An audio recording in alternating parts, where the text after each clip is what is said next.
We're looking at the book of Jude, and in verse 5, we saw the Exodus generation. God judged the reversionists who would not trust him in the desert, and there all the adults out of that generation died. Out of 2 million people, only Caleb and Joshua walked out the other side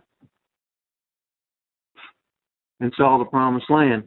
In verse 6, we related to the angelic conflict, and we saw how Noah's generation was judged, and only 8 people went on the ark. The rest of the human race was destroyed, and even how the angels who did not keep their habitation, they broke the rules of the angelic conflict, he has them imprisoned in chains of darkness. Now in verse 7, we're going to see Abraham's generation. It reads this way in my New King James, Schofield Bible. It says, as Sodom and Gomorrah and the cities around them in a similar manner to these, having given themselves over to sexual immorality and gone after strange flesh, are set forth as an example, suffering the vengeance of eternal fire. I want to go back and look at a few keywords. There's one phrase here that comes out of one word. Listen to how many English words it takes to translate one Greek word. Having given themselves over to sexual immorality. That's 6 words in the English. It comes from one word in the Greek, ekparnuo, and it means that they gave themselves over to sexual sins. We know the word porneia. It is relation to sexual sins in the Bible. Well, this is a derivative of that word. Another word here, strange flesh, having gone after strange flesh, heteros, and it means not normal, something the opposite. And so we see that the people of Sodom and Gomorrah were entrenched in sexual sin. We need to turn back and look at the story. So let's go back to Genesis, all the way back. And we're going to have to go all the way back to Genesis chapter 13. Genesis chapter 13. And we're going to look at, I want to start back with verse 5. I love this story. And then we're going to go over to verse 10. We're going to skip over to some more passages. We got to look at Abraham and Lot.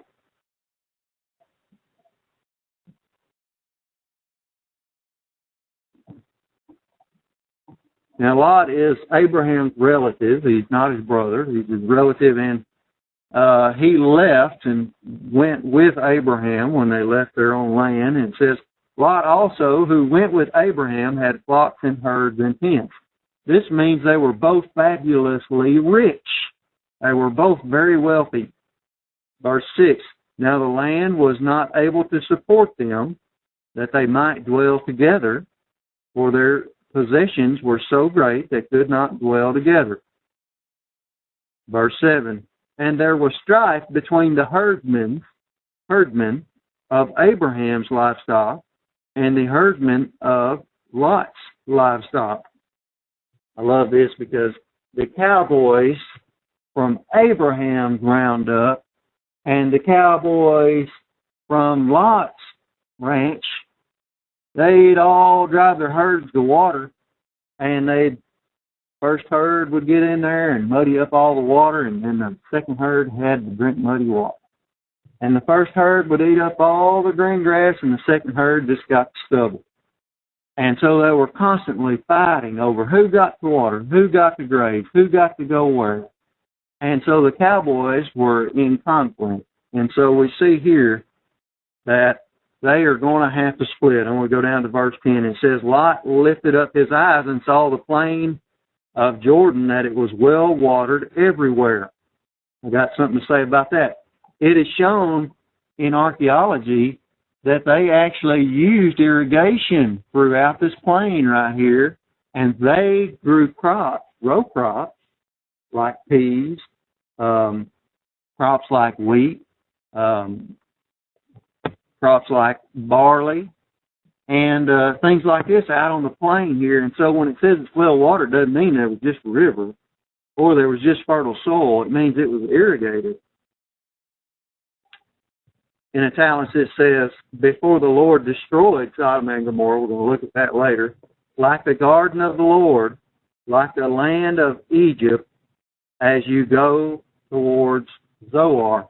And they found, right now, in this land, they have dug down and they have found that the soil and the minerals in this area go so deep into the ground that is one of the world's largest deposits of things like fertilizer and topsoil and chemical elements that we need to grow plants with are buried in the ground right here by the Dead Sea. And it makes this region one of the most valuable regions in the world. We're going to see that when the second advent happens, some of the armies that are gathered in the region are here to steal from the resources by the Dead Sea. And so Lot saw these things, and then Lot chose for himself all the plain of Jordan, and Lot journeyed east, and they separated from one another. In verse 12, it goes on and says, Abraham dwelt in the land of Canaan, and Lot dwelt in the cities of the plain, and pitched his tent even as far as Sodom. But, verse 13, the men of Sodom were exceedingly wicked and sinful against the Lord. And so we're going to see here that Lot chose to dwell in town because they had a super Walmart there, and he wanted to be close to the grocery store. He liked to be in town, and he wanted to be around the action. But Abraham knew better because of the corruption that was found in the people there. I want you to go over to Genesis 19.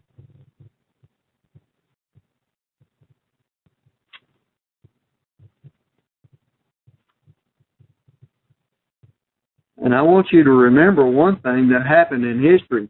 Abraham and Lot split up. But in Genesis 14, God sent a previous judgment to Sodom.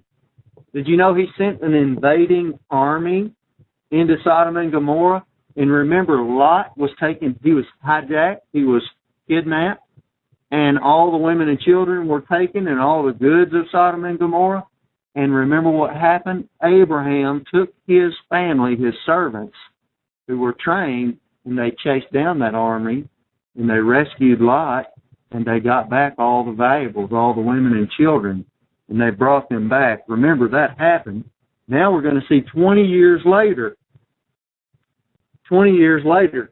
Now, let me give you an analogy.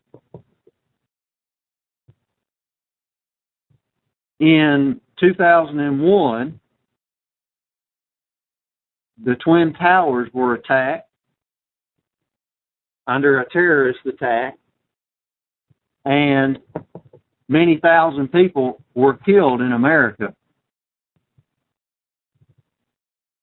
It is a sign of the fourth cycle of discipline for a nation to come under attack from a foreign army. And that foreign army is Al-Qaeda. We're still fighting them in the deserts of Afghanistan. We see here that Sodom was attacked, and in 20 years later, they fall under another judgment, a final judgment. So, if you take that and you apply it to America, which cannot be a parallel because we don't know the same, it'll make you wonder, how long can America last without doctrine? How long can we last without sticking to divine establishment? Sodom lasted 20 years after the initial attack. And in Genesis 19, it goes on, it says, Now 2 angels came to Sodom in the evening, and Lot was sitting in the gate of Sodom. I want to stop right here, and I'm going to go to a PowerPoint. I want to show you a map. I want to make this big.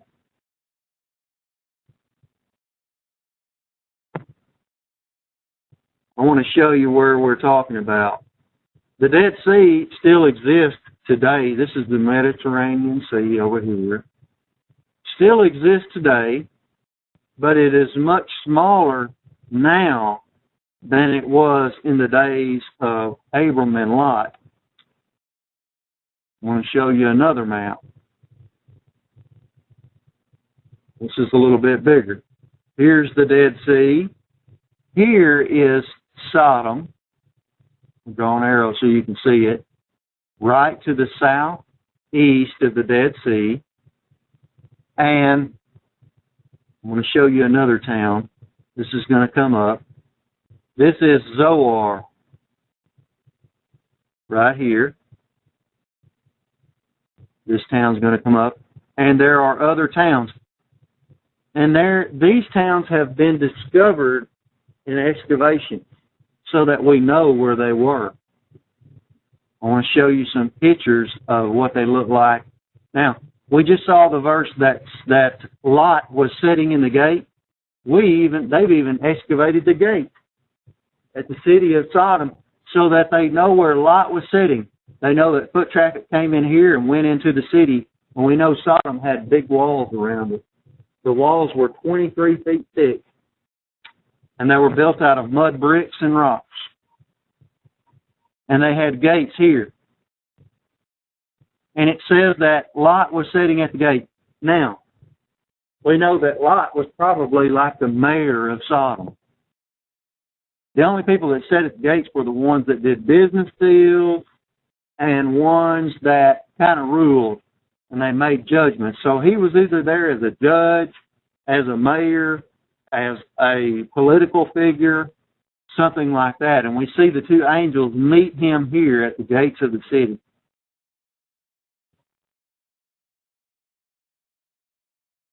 This picture right here is Zoar. We're going to see later on these mountains right here where Lot flees to in later passages. Let me continue and go with Genesis 19. It says, Lot was sitting in the gate of Sodom. When Lot saw them, he rose to meet them. He bowed himself with his face towards the ground. And this was a proper greeting of someone of a dignitary. Verse 2, he said to them, How? Here now, my lords, please turn in to your servant's house and spend the night, and wash your feet. Then you may rise early and go on your way. And they said, No, but we will spend the night in the open square. Now, isn't this funny? Because Lot doesn't want them to know how bad his city is. He's the mayor. He's the upright councilman. These new visitors are coming into town. He wants everything to look good. That's human viewpoint, isn't it? We want to make everything look good for everybody. And he's going to try to hurry them along before the drunks come out in the street. He's going to try to get them home, get the door shut, get them in the house before anybody else knows about it. And the angels have different plans. The angels are going to spend the night outside. I have a feeling the angels probably would have picked a fight on purpose on this night with these guys. But we're going to see the story change. Verse 3, but he insisted strongly, and they turned into him and entered his house, and he made them a feast and baked unleavened bread, and they ate. And this is significant because unleavened bread points towards Christ in his humanity. Verse 4, now before they lay down, the men of the city, the men of Sodom, both old and young, and all the people from every quarter, surrounded the house. So we're going to show you here that Lot and his new visitors, the angels, which he does not know really, that they're angels, they're visiting, and before they can turn into bed, all of a sudden, all of the men of the city come to Lot's house. And they called to Lot, and they said to him, "Where are the men who came to you tonight? Bring them out to us that we may know them carnally." This means that they were all queers, they were all homosexuals, and they wanted to have sex with these two men, these two strangers who came to Lot's house. I could give you a lot of principles. I'm going to give you a couple of them. Nighttime is when the freaks come out. Do your business in the day when you're in a big city, friend, because all the roaches come crawling out of the corners at night. You don't want to be walking down any dark alleys at night in the big cities unless you're looking for trouble, okay? And so we see here that the freaks came out at night. And then the second principle I want to give you is wickedness travels together. And if you're in a group of people that are wicked people, leave, please. Don't hang out with them. Because all you're going to do is find mischief, and you want to get away from that. And if you have to live on an island by yourself, that's fine. You got the Lord. Don't hang out with them. We could talk about homosexuality and all the things that go with that, but I'm not going to hit that right now. If we have time, we're going to look at it at the end. So Lot went out to them through the doorway and shut the door behind him. And he said, "Please, my brethren, do not do so wickedly." He's going to talk this crowd down, so he thinks. Here's another principle. When a group of evil people get something on their mind, evil to do, you're not going to talk them out of it. Don't try to be a good Samaritan and get out in front of them. You're going to get run over like a crowd of bulls running through a street. You're just going to get trampled. Verse 8. Lot's carnal solution. "See, now I have 2 daughters who have not known a man. Please let me bring them out to you, and you may do to them as you wish.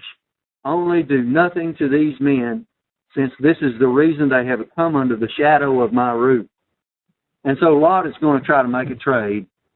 And for this, we despise Lot, and we see that he is terribly wrong. But in this day and time, if you invited someone into your home and you could not protect them, that would have been the lowest thing that you could have done, is not protect the people in your home. And so this is the reason that he submits this. Verse 9, and they said, "Stand back." Then they said, "This one came in to stay here, and he keeps acting as a judge. Now we will deal worse with you than with him." So they pressed hard against Lot and came near to break down the door. And so they're fixing to kill Lot. They're going to crush him and beat him up, and then they're going to make their way into the house. But the men reached out their hands and pulled Lot into the house with them and shut the door. Now, we're going to find out that these 2 angels belong to the UFC. They're buff. They can handle themselves. And they pull Lot into the house and shut the door. Now, I want to give you another principle. Lot is not as stupid as he looks here. Through the excavations, they found out that the houses were built out of rocks and mud bricks, and they were built with wood frames for the roofs, and they had doors on one end. They were about 7 to 8 feet wide, up to 10 feet wide, and about 16 feet long. It would be like a house trailer now. So you think a house trailer is small, you live in one of these mud brick houses. And it had a door on one end. Lot had made his home secure. Did you notice that? They didn't break inside. He had security. It's not wrong to be smart, people. It's not. And Lot had a secure home. The angels pulled him inside. I'm going to see if I can go back here. And in verse 11 it says, "And they struck the men who were at the doorway of the house with blindness, both small and great, so that they became weary trying to find the door. Then the men said, Lot, have you anyone else here, son-in-law, your sons, your daughters, and whoever you have in the city, take them out of this place. For we will destroy this place, because the outcry against them has grown great in the face of the Lord, and the Lord has sent us to destroy it." So Lot went out and spoke to his son-in-laws who had married his daughters and said, "Get up and get out of this place, for the Lord will destroy the city." But his sons-in-laws, he seemed to be joking. And so let me give you another principle. To those who are carnal and to the unsaved, the spiritual things in life make no sense. They make no sense. And this is the reason I don't use Facebook to get out there and preach like Noah and say, the world's going to end if you don't do this and that. It makes no sense whatsoever to the unbeliever. They simply think the world is going to go on like it has in generations past. And they don't understand the judgment of God. I want to show you.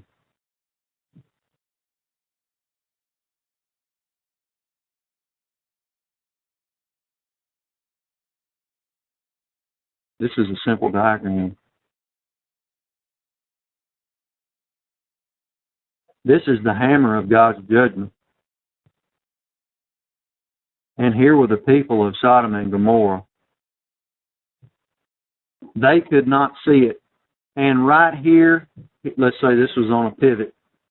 And right here is one little stick that is holding this hammer of judgment back. And all they had to do was sin just enough to break that one little stick. That one last sin. And there went the hammer. And that's the way God's justice works. It will build up. It will build up judgment until finally the breaking point, and then all at once and all for final. And so the unbelieving son-in-laws did not believe that Lot was telling them the truth. In verse 15, when the morning dawned, the angels urged Lot to hurry, saying, "Arise, take your wife and your 2 daughters who are here, lest you be consumed in the punishment of the city." And while he lingered, the men took hold of his hand. Lot was trying to get all his possessions. He's trying to get all of his things, get supplies, whatever. The angel said, They had to grab him by the hand, in his wife's hand, and the hand of his 2 daughters. And the Lord being merciful to him, they brought him out and set him outside the city. It looks like they flew him out. So it came to pass when they had brought him outside, they said, "Escape for your life. Do not look behind you, nor stay anywhere in the plain. Escape to the mountains, lest you be destroyed." Then Lot said to them, "Please know, my lords, indeed now your servant has found favor in your sight, and you have increased your mercy, which you have shown me by saving my life. But I cannot escape to the mountains, lest some evil overtake me and I die. See now, this city is near enough to flee to, and this is a little one. Please let me escape there, and my soul shall live." I want to show you another picture. This is the city of Zoar down here, and these are the mountains to which Lot escaped to after he fled to Zoar. Now,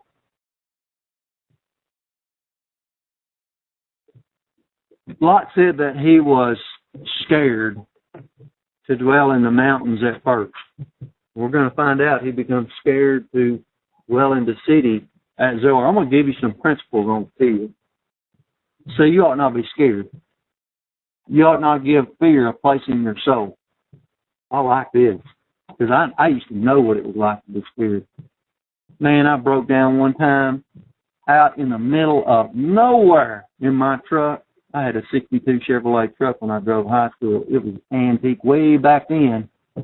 And that thing broke down there I was. Man, I don't even know how many miles I was from the house. I was a long way. I bet you it was probably 6 or 7 miles. And I had no light, of course, no cell phone back then, and I had to just hump it to the house. And so I'm jogging home, and of course, you know, you've been watching scary movies. You've been watching Freddy Krueger. You've been watching Friday the 13th, all of these things, and you hear the coyotes, and you hear the brush buffalo, and you hear all of these things out there. Well, I'm going to tell you, growing up out in the country and being out in the woods at night will let you know if you have fear in your soul. It will. And so I want to give you some principles on fear. And I overcame my fear of being outside by one, at night.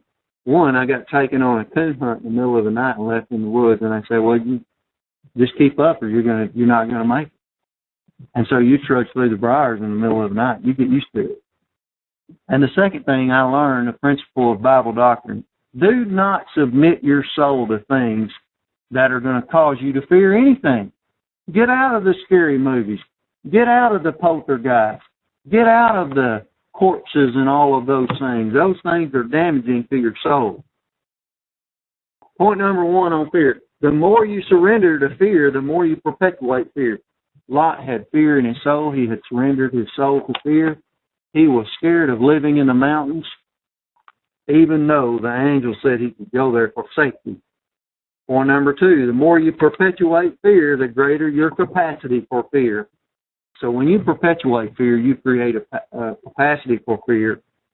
Point number three, the greater your capacity for fear, the more you increase the power of fear in your life. When you control fear, it has no power in your life. And so when you submit to fear, you give it power over your life. Or number four, the more you increase the power of fear in your life, the more you live by fear, and the greater becomes your failure to learn and utilize Bible doctrine. I can't even count the number of the times the Bible says fear not. Point number five, the more you live by fear, the more you are intimidated by life. And when people are intimidated by life, guess what? They'll stay locked up in a room. They'll crawl up in a place. They're intimidated by life. They won't come out. They won't subject themselves to anything in life that would cause them to seemingly fail. Or number six, fear focuses on the problem, but Bible doctrine focuses on the divine solution. The divine solution is the only solution. Human solutions are no solution. Or number seven, fear is a sin that generates emotionalism, a major distraction to the spiritual life.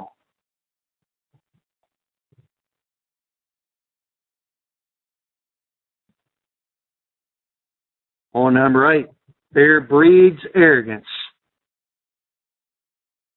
but Bible doctrine nurtures humility and the spiritual life.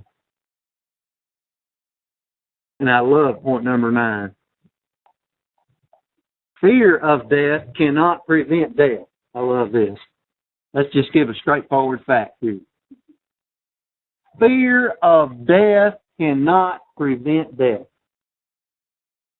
One of the greatest Confederate soldiers, Stonewall Jackson, came to this conclusion. And he said, he professed, he said, I am just as safe on the battlefield with cannonballs flying and lead blazing as I am laying in my bed, because the Lord controls the time, the manner, and the place of my death. That's basically what he said. Fear of death cannot prevent death, but fear can prevent living the spiritual life designed by God for every believer. And so Lot was scared to flee to the mountains.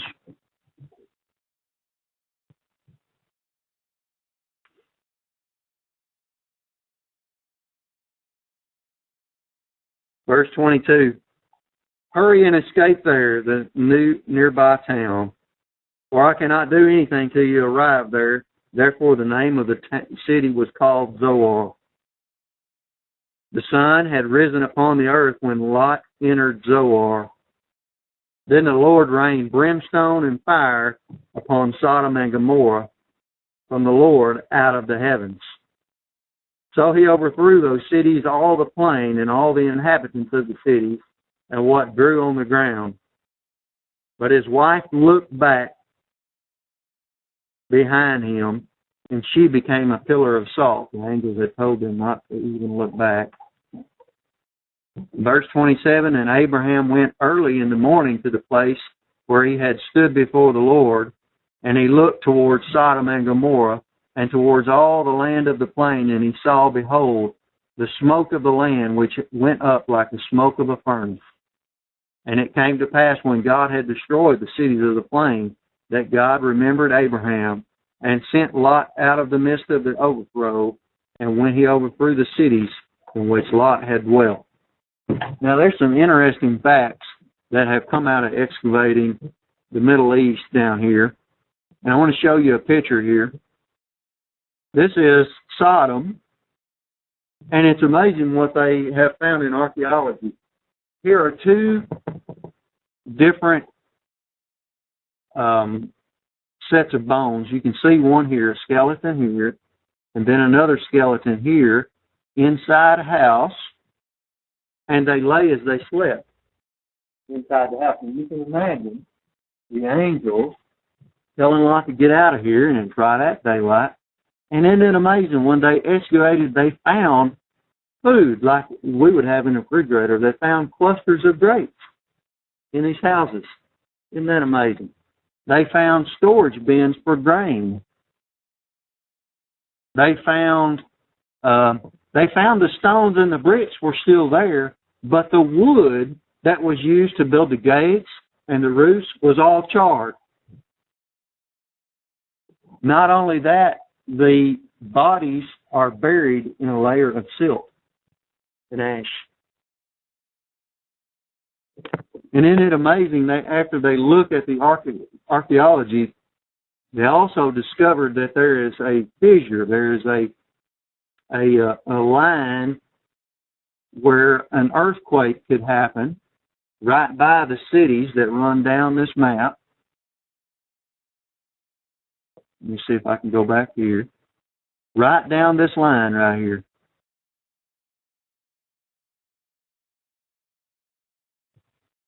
Two plates in the earth's crust. And right in these plates, they found all kinds of natural gas. Not only natural gas, but we know from the Bible that there were tar pits. And so there was all kinds of fossil fuel here. And the thought is that God could have used these angels to light that bomb. And an earthquake and lighting off all the natural gas underneath these tar pits. And guess what would have flew into the air? Big, flaming tar balls of fire. And all along in this right here, in this tectonic plate, in these plates, natural gas would have come up from the ground and exploded from underneath. And this is where we get the fire and brimstone of Sodom and Gomorrah.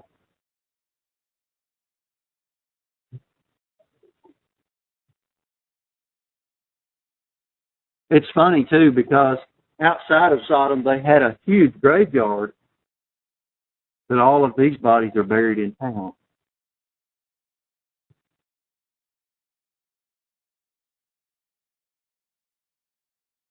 So I've got 7 points on Sodom and Gomorrah that I want to share with you. Sodom and Gomorrah enjoyed all the details. All the details of life came easily in Sodom and Gomorrah.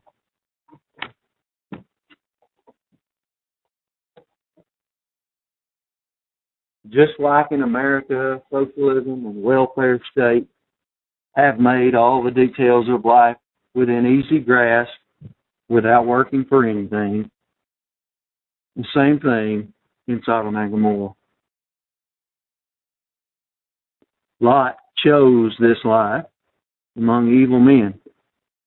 Point number 2, Sodom and Gomorrah represent degeneracy and sinfulness throughout the Scriptures. So anytime you look and you see throughout the Scriptures, you're going to see Sodom and Gomorrah used as an example of degeneracy.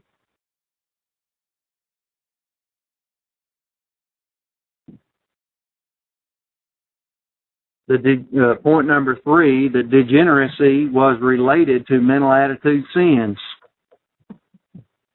Remember, Jesus says, sin comes from the inside of man, the right lobe of man. And that is where sins like porneia originate from. Sexual sins.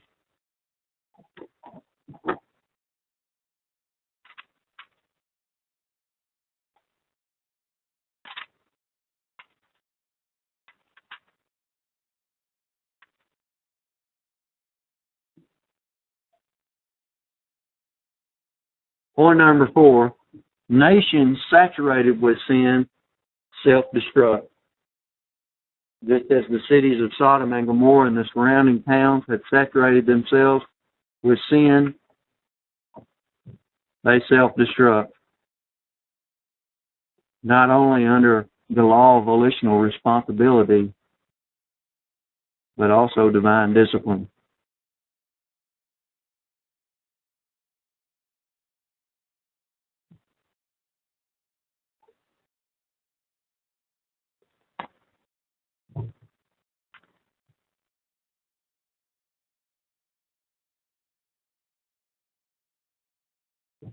Destruction of the mind brings national apostasy. In Hosea 11:8, Hosea calls out the winos in Ephraim. And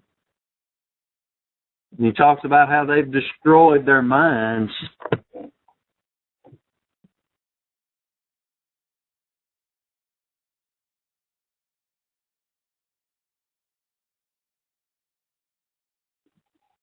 Thank God for point number 6. Yeah, I had to worry for a moment. God delivers the believer from national judgment. Luke 17:29. Jesus even calls out the fact that Lot was delivered from Sodom.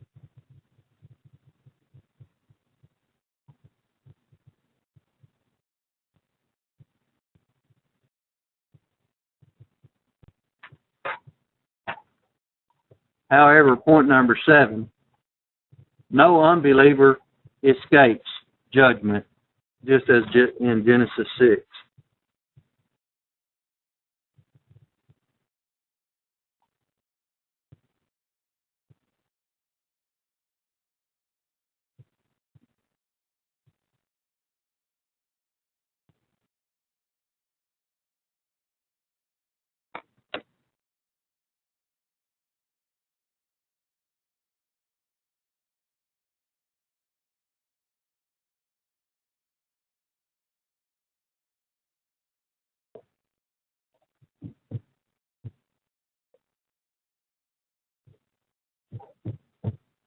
I want to draw some parallels here. Actually, not parallels. To show you the difference between Abraham's people and Lot's people. You know, Abraham and Lot, they separated. We know that Abraham sacrificed. And this was under the inherent law. The leader of the family sacrificed. And we found out that 318 men were in Abram's camp. And Abraham, it says that he circumcised these men, signifying that they were believers, all of them. So Abraham's got his wife, but he's also got 318 hands.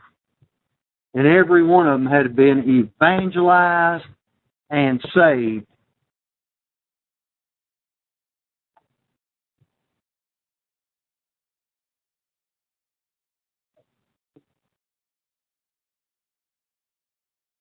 Lot, his family had 4 souls, and all of them were in reversionism. And this shows that the leader of the family many times will lead his family into reversionism. Many times. And Lot led his family into reversionism. In Abraham's camp, men were men.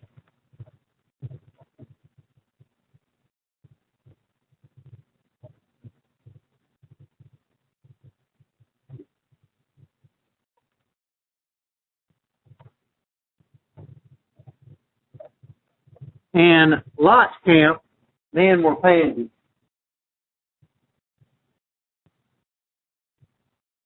We find out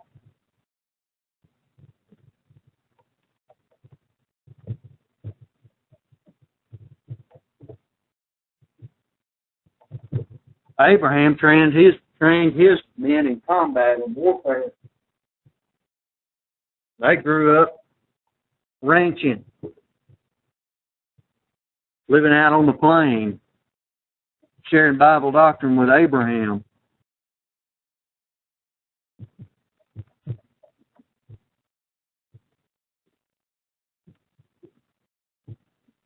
The men of Sodom were trained in sexual sin. Many times you see the sin of homosexuality, even in Afghanistan right now, it is still going on. And that is a country that has been pillaged, bombed into the ground. There's more landmines in Afghanistan than any other country. And their young men are trained in homosexuality.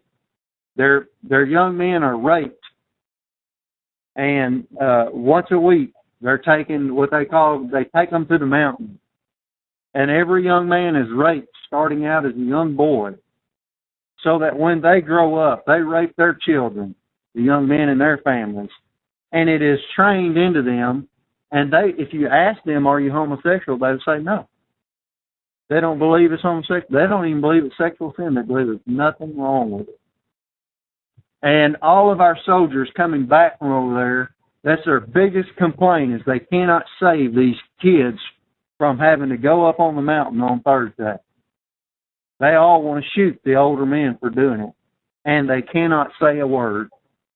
The government has told them to keep their mouths shut because they don't want to see the people of Afghanistan judged.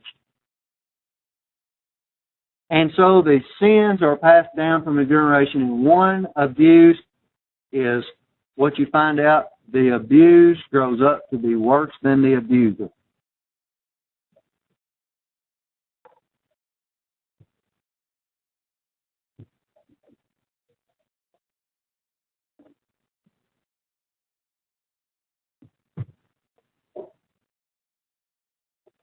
Abraham's men and families were insulated by a series of divine establishments.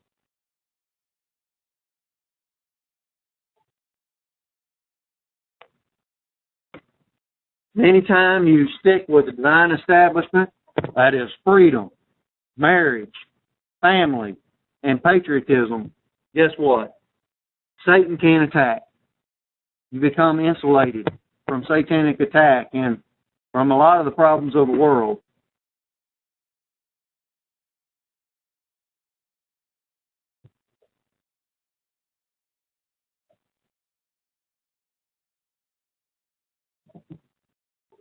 Lot's people were immersed in sinfulness. Divine establishment was out the window. They had no insulation over their souls to keep them from being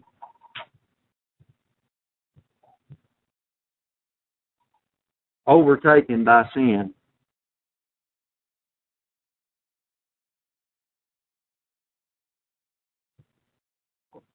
So in America today, we've got the breakdown of families. We've got the breakdown of, I want to give it to you right here. Divine establishment number 1, volition, freedom. You have the right to make decisions.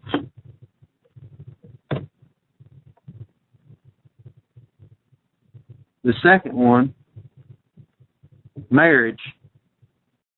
The only right place for sex.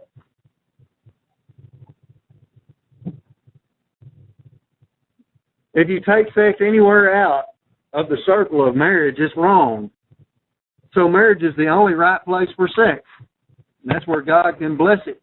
Even an unbeliever can be blessed in this way.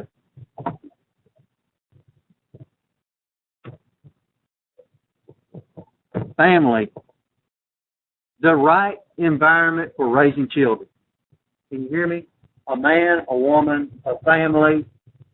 The only right environment for raising children. The family. Too many people are giving up on their kids. They're giving up on their marriage. And the nation. There are the four divine institutions.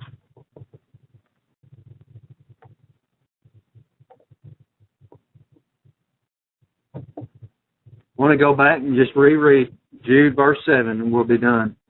As Sodom and Gomorrah and the cities around them in a similar manner to these, having given themselves over to sexual immorality and gone after strange flesh, are set forth as an example, suffering the vengeance of eternal fire.